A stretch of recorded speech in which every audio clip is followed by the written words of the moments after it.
Hello guys, welcome back to my channel.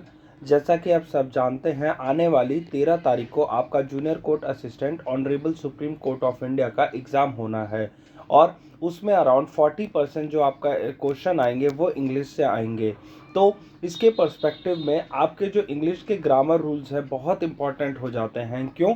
क्योंकि grammar rules आएंगे तो आप अच्छे से अपने इंग्लिश के पोर्शन में अच्छे से स्कोर कर पाएंगे और अपना नाम मेरिट में दर्ज कर पाएंगे। तो आज की वीडियो में मैं आपसे कुछ ऐसे ही ग्रामर रूल्स शेयर करूंगा जो कि आपके हेल्प करेंगे इस एग्ज़ाम को क्वालिफाई करने के लिए। तो चलिए शुरू करते हैं वीडियो को और जानते हैं वो कौन से ग्रामर रूल्स हैं जो कि बहुत इंपॉर्टेंट है। अब जो लोग मेरी वीडियो रेगुलर बेसिस पे देख रहे हैं उनको पता होगा कि ऑलरेडी मैं कई वीडियोस बना चुका हूं, लेकिन अभी के लिए आप ये देखिए कि रूल वन क्या कहता है। कंपैरिजन विद सब्जेक्टिव प्रोनाउंस, इसका मतलब क्या है? अगर आप कंपेयर करेंगे, सब्जेक्ट जो है अनदर सब्जेक्ट के साथ कंपेयर होना चाहिए। मतलब क्या है? सब्जेक्टिव प्रोनाउन इस्तेमाल करना चाहिए, ना कि ऑब्जेक्ट प्रोनाउन। मतलब क्या है कि Jain is taller than I होना चाहिए, ना कि Jain is taller than me. ठीक है, ये चीज़ आपकी गलत हो जाएगी।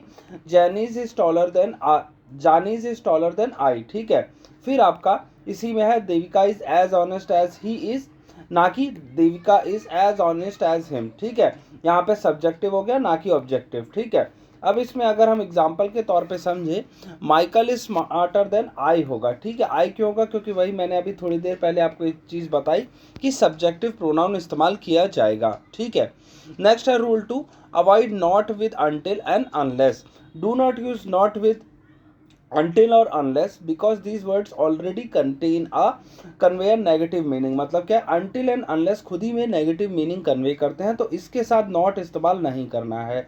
एग्जाम्पल के तौर पे समझे तो है कि the workers will not leave until their demands are met. ठीक है, ये हो गया करेक्ट। अब इनकरेक्ट में इसमें देखें, the workers will not leave until their demands are not met.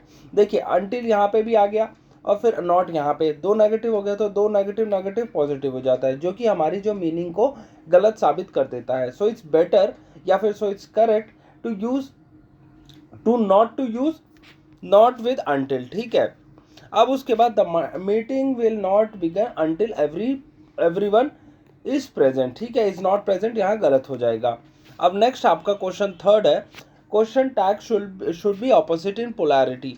मतलब क्या? A positive statement gets a negative tag and a negative statement gets a positive tag. Example के तौर पे समझे, she has returned, hasn't she. अब देखिए, यहाँ पे आपका पॉजिटिव टैग है, अब उसके बाद यहाँ पे आपका नेगेटिव टैग है ना। अब इसका ये नहीं होगा कि यहाँ पे भी पॉजिटिव है यहाँ पे भी पॉजिटिव, नहीं। मतलब ऐसा होता है, वो आ गया ना, वो आ गया ना, वो आ गया है, वो आ गया ना, ऐसे पूछा, ऐसे समझिए आप इसको। You don't respect me do you. देखिए, ये सही हो गया क्योंकि यहाँ पे नेगेटिव टैग हो गया, यहाँ पे पॉजिटिव टैग हो गया।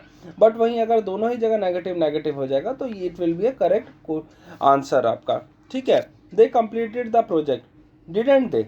ठीक है, ये ऐसे हो जाएगा, मतलब पॉजिटिव का नेगेटिव। ठीक है, यहाँ पॉजिटिव यहाँ नेगेटिव। ये चीज़ें गाइस जो मैं आपको बता रहा हूँ ना, आप अपने कॉपी में साथ के साथ लिखते चलिए और धीरे धीरे धीरे धीरे रिवाइज करते रहिए, क्योंकि ये आपके इंग्लिश के ऐसे नोट्स बना देगा जिससे आप कोई भी एग्जाम में बैठेंगे आप बहुत अच्छा स्कोर कर पाएंगे with respect to your English portion. ठीक है, रूल 4 कहता है, after hardly barely scarcely and rarely the tag is positive. इसका एग्जाम्पल है, एक्सप्लेनेशन है, words like hardly barely scarcely rarely carry a negative meaning, hence the question tag must be positive. मतलब क्या है इसका क्वेश्चन? इसका एक एग्जांपल के तौर पे समझिए, it is बेयरली worth the price, is it she, is it. ठीक है, और वहीं अगर आप यहाँ नेगेटिव नहीं कर सकते। ठीक है, वही मैंने थोड़ी देर पहले आपको बताया है कि आपका बेयरली, हार्डली, स्कार्सली, रेयरली के साथ जो क्वेश्चन टैग होता है वो नेगेटिव नहीं आता। जैसे देखिए, the movie was scarcely interesting was it. अब देखिए, ये वो वाली चीज़ है, वही अभी थोड़ी देर पहले जो मैंने बताया कि आप ये मत सोचना कि सर ने थोड़ी देर पहले तो यहाँ पे नेगेटिव वाला बताया कि यहाँ पॉजिटिव होगा तो यहाँ नेगेटिव होगा, यहाँ नेगेटिव होगा तो यहाँ पॉजिटिव होगा। नहीं, ये जो वर्ड्स हैं specially hardly, barely, scarcely and rarely, ये खुद में ही नेगेटिव हैं, तो इनके साथ पॉजिटिव ही आएगा। ठीक है, तो ये चीज़ याद रख लेना, कौन से 4 वर्ड्स हैं जिनके साथ टैग जो है क्वेश्चन टैग पॉजिटिव आएगा। ठीक है, नेक्स्ट आपका रूल 5 है, use and not to with between. ठीक है, when showing a range always use between and instead of between to. मतलब क्या है इसका एग्जाम्पल के तौर पे समझिए, he is expected to arrive between 7 PM and 8 PM। देखिए एक्सपेक्टेशंस है कि वो 7 बजे से लेके आपके 8 बजे के बीच में आ सकता है। अब ऐसी रेंज में जब टाइम ड्यूरेशन हो तो आपको बिटवीन एंड इस्तेमाल करना है, ना कि बिटवीन टू। ठीक है, he is expected to arrive between 7 PM to 8 PM, ये गलत हो जाएगा, बिटवीन एंड आएगा जब आप रेंज स्पेसिफिक की बात कर रहे हो अपने क्वेश्चन में।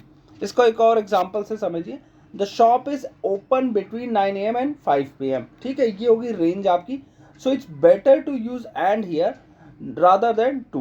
Alright guys, we are moving to our next question, that is use fewer not less with plural nouns. Explanation है इसका, fewer is used for countable plural nouns, less is used for uncountable nouns. अब देखिए example से आपको और clear होगा, जो कि है कि they have got fewer burgers than they need. अब यहाँ बर्गर क्या है, काउंटेबल है, ना कि यहाँ पे अभी वही एयर होता है इसमें, या फिर ऐसा कुछ होता है जैसे आप जिसको वो काउंट नहीं कर सकते, वहाँ पे लेस आ जाता। They have got less burgers than they need.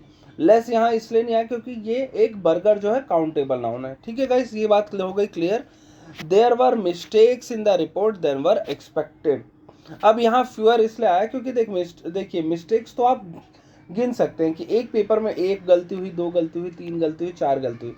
So it's better to use fewer in countable nouns. Okay, next question is rule 7, lest should not be used with not. The word lest already has a negative meaning, so do not use it with not.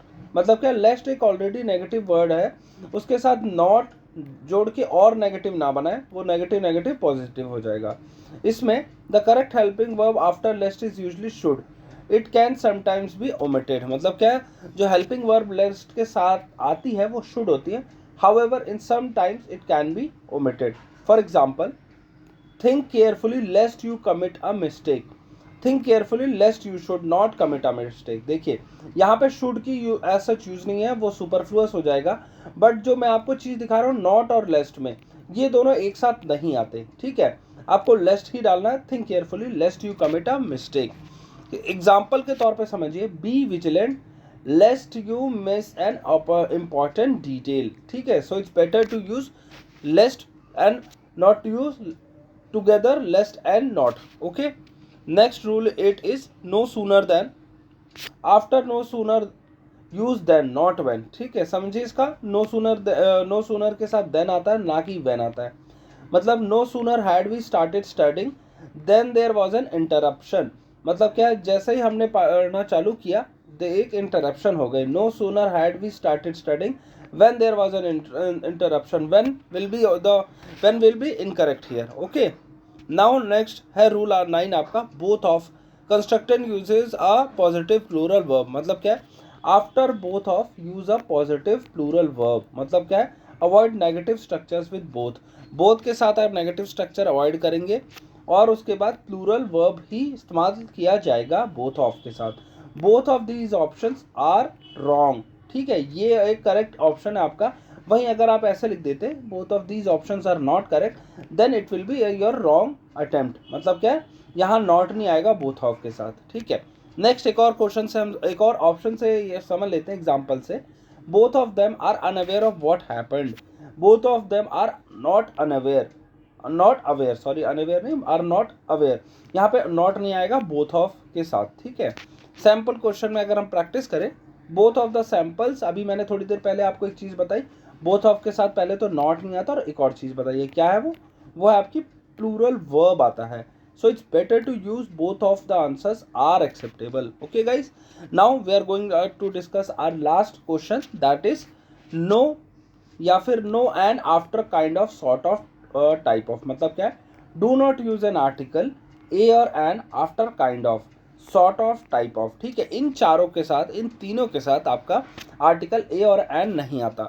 what sort of animal is that, what sort of an animal। अब देखिए animal है यहाँ पे, और generally कहा जाता है animal के आगे एन आता है, बट जहाँ सॉर्ट ऑफ लिखा हो, टाइप ऑफ लिखा हो या फिर आपका काइंड ऑफ लिखा हो, वहाँ पे आपका आर्टिकल ए या फिर एन नहीं आएगा।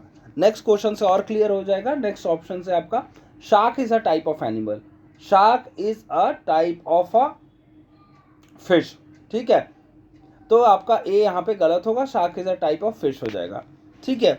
अब she prefers that kind of music, article A या फिर ऑप्शन ए या फिर ऑप्शन बी, यहाँ पे नो आर्टिकल आ जाएगा, क्योंकि अभी मैंने थोड़ी देर पहले बताया आपको काइंड ऑफ, सॉर्ट ऑफ या फिर टाइप ऑफ में आपका आर्टिकल नहीं आते ए और एन, ठीक है गाइस।